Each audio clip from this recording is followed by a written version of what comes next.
How's your history doing? Quick, I'm going to give you a bunch of dates. 1845, 1861, 1894, 1956, 2022, and 2024. You know what all those things have in common? Well, stick around. I'll tell you today on Coffee with Coach.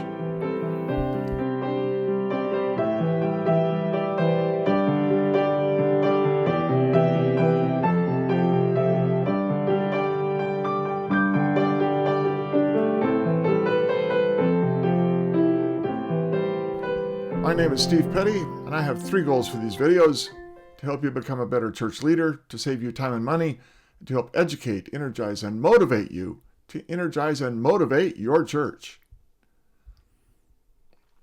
So, 1845. That's the year the Methodist Church South was started. In 1844, Bishop Owen, who had slaves, was ridiculed by the conference. Well, not just ridiculed. They threatened to remove him from the episcopacy unless he got rid of his slaves.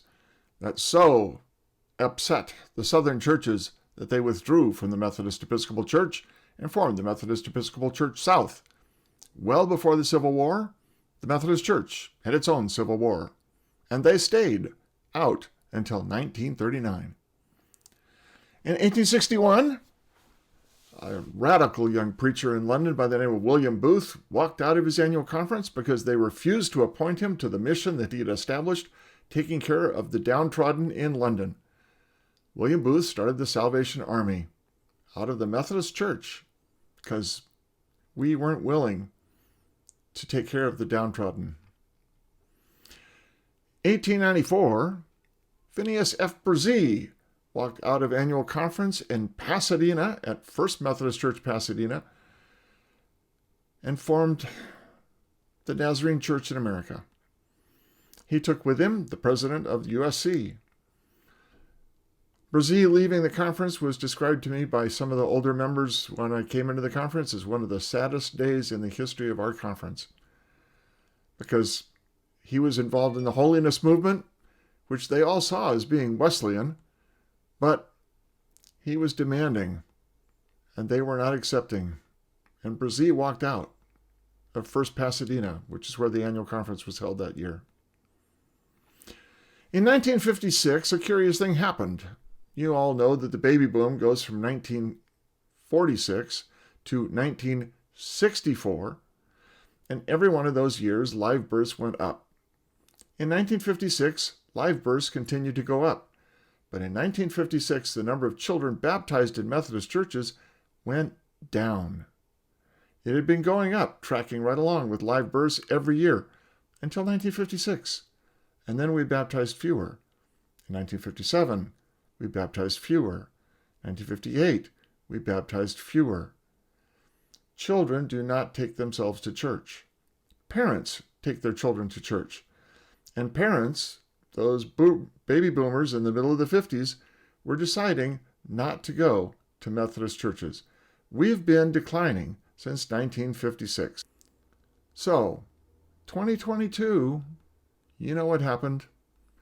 The Global Methodist Church left the United Methodist Church and formed a new denomination. And how they're going to do that, I guess we're going to go to war over that.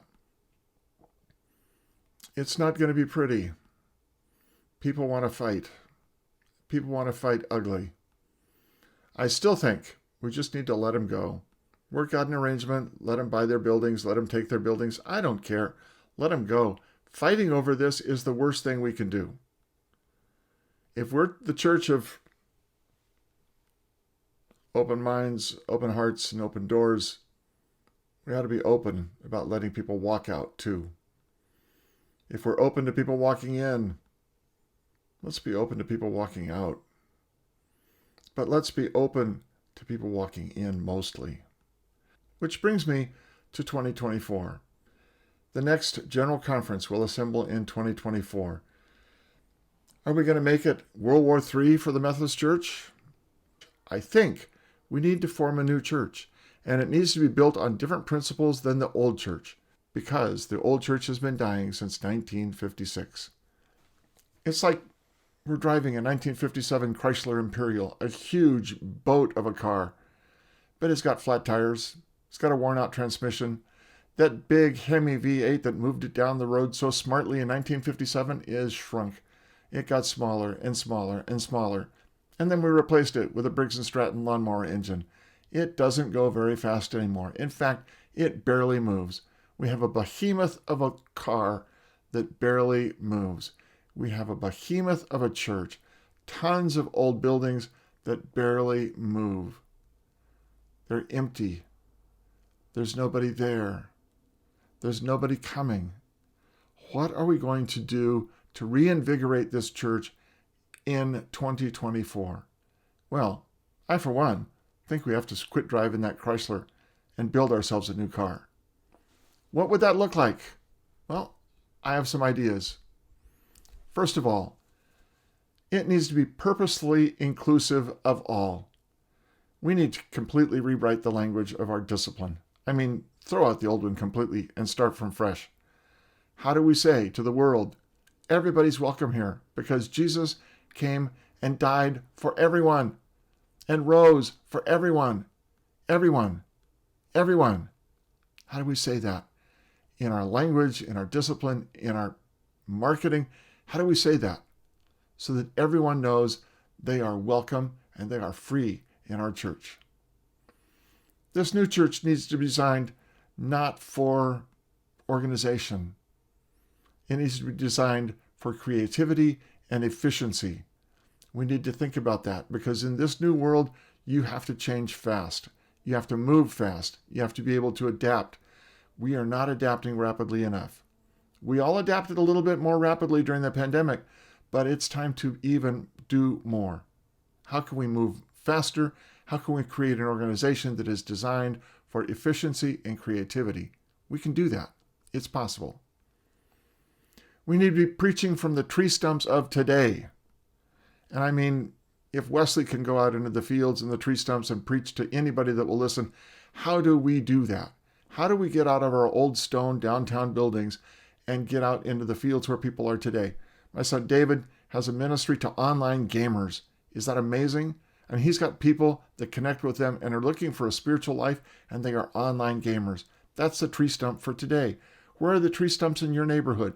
Where are the tree stumps for your people today that you can reach out to them and speak to them about the good news of the love of Jesus Christ in their lives wherever they are, instead of just relying on people to walk into your old stone buildings? Preach from the tree stumps of today. We also need to retrain everybody. I mean, everybody.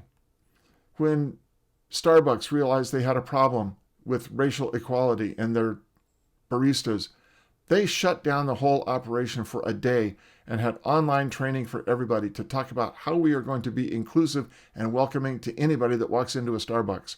They shut it down and trained the entire organization. Every single barista got trained.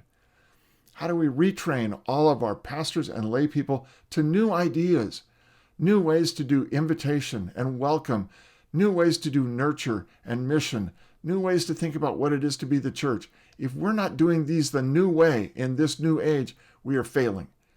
And we are failing rapidly, friends. We are failing rapidly.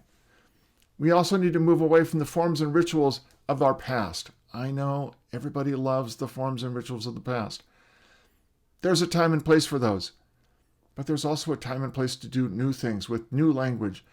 We need to move with a fluidity of personal proclamation that allows us to embrace a wide variety of people and forms and mission fields and speak to them in their language and their way. We need to get rid of the old language and the old forms. Move away from them. Move away. Lastly, I leave you with this thought.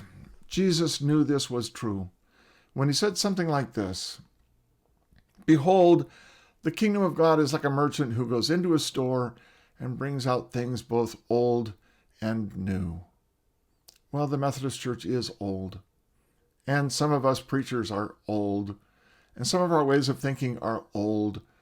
But there's a whole new world born every day. It is born every day. There are millions of animals and people who die every day, and millions more who are born every day. The world is creating itself even as we speak, through death and rebirth and new birth, and new things are happening. There are new genetic patterns being formed that allow whole new species to be created every day, and we don't even notice them. Every day. We need to create a whole new species of Methodist. We need to bring in new DNA and new look at things and build something new. It is 2022. We have 2 years to think about this, to design it, to get involved with it. We need committees to start working now. What is this denomination going to look like? Karen Oliveto, what do you want this denomination to look like? Cedric Bridgeforth, what do you want this new denomination to look like? Paul Nixon, what do you want this new denomination to look like? You people who are out there doing the work in the field, what are you going to create? I leave it with you, because I'm old and I just do videos. You, the people who are leading our church today, must build a new church, and you must design it now so that in 2024, when we meet for General Conference, it's there. It's on paper to be refined and worked on by that conference. We need to build a new church. We need to create the open Methodist Church. Open hearts, open minds, open doors, and really live into that expression of who we are as people. That's it for today. And that's it for the summer. I'm going to take a vacation. I'm tired of ranting. There'll be new things to think about in the fall, new things to think about for leading your churches. So I think everybody's tired of the pandemic. I'm tired of it. You're tired of it. Have a great summer. Have a great vacation. Enjoy time with your family. Enjoy time dreaming with your church. Just lay out on the front lawn and look at the clouds for a while and think, what is God doing new with us today that we could do as his church? Maybe your lay leaders would like to look at clouds like Lucy and Linus and Charlie Brown and find new meaning in the world around us and create a new church. That's it today and for the summer on Coffee with Coach. Love you all. Go with God.